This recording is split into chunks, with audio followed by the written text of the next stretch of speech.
selamat datang di podcast kita hari ini. Saya Winal dan rekan saya Agung. Ah, Hari ini kita mau bahas apa sih, Gung? Nah, hari ini tuh kita bakal ngebahas sedikit isu-isu yang sedikit hangat tuh. Apa itu? Nah, AI itu kawan atau lawan? Oh, bener banget. AI sekarang udah jadi bagian dari kehidupan kita, dari teknologi yang kita pakai sehari-hari, sampai diskusi-diskusi soal etika dan masa depan manusia. Tapi sebelum kita masuk ke dalam topik ini, menurut kamu AI lebih banyak manfaat atau bahayanya sih? Nah, menurutku ya, AI itu lebih banyak manfaatnya di. Lihat aja tuh gimana dia ngebantu di bidang kesehatan. Misalnya ada teknologi AI yang bisa deteksi kanker lebih awal dari dokter. Itu keren kan? Setuju sih, itu emang keren. Tapi di sisi lain, ada juga yang khawatir soal pekerjaan. AI kan bisa menggantikan banyak pekerjaan nih, terutama pekerjaan yang sifatnya rutin. Itu bisa jadi masalah besar untuk tenaga kerja kita. Nah, itu dia tuh emang dilemanya. AI memang bisa ngegantiin pekerjaan tertentu, tapi di sisi lain AI juga menciptakan pekerjaan baru tuh. Contohnya sekarang itu banyak permintaan untuk data scientist dan juga engineer AI. Jadi mungkin lebih ke bagaimana kita menyesuaikan diri aja sih. Tapi nih, gimana soal kepercayaan? Banyak orang yang takut AI bakal terlalu pintar dan malah bisa membahayakan manusia. Pernah dengar gak sih soal cerita AI yang bikin keputusan tanpa kontrol manusia? Nah, pernah tuh denger.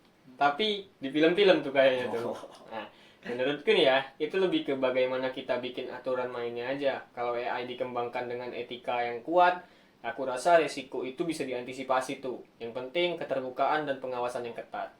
Setuju sih, kita juga harus lebih banyak edukasi ke masyarakat soal AI ini. Banyak yang masih takut karena nggak paham. Padahal kalau kita ngerti cara kerjanya, AI bisa jadi alat yang powerful banget. Nah, bener. Misalnya nih ya, AI bisa bantu petani tuh memprediksi cuaca. Terus juga AI bisa bantu siswa belajar dengan metode yang lebih personal. Jadi sebenarnya potensi AI itu sangat besar untuk membantu kehidupan kita.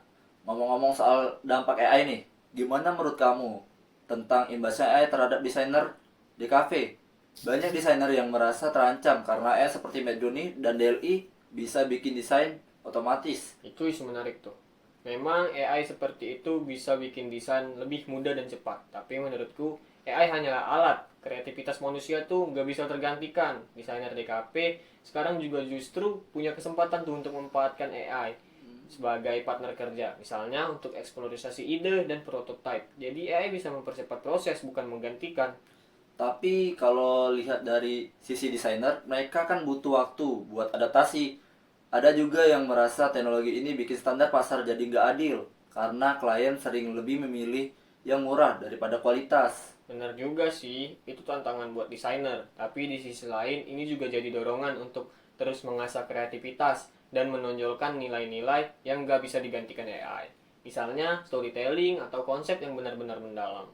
Iya sih, aku juga lihat banyak desainer yang mulai adaptif dengan teknologi ini. Mereka pakai AI untuk brainstorming ide visual, tapi finishing dan storytelling tetap di tangan mereka. Jadi desainer yang mau belajar AI malah punya peluang lebih besar ya.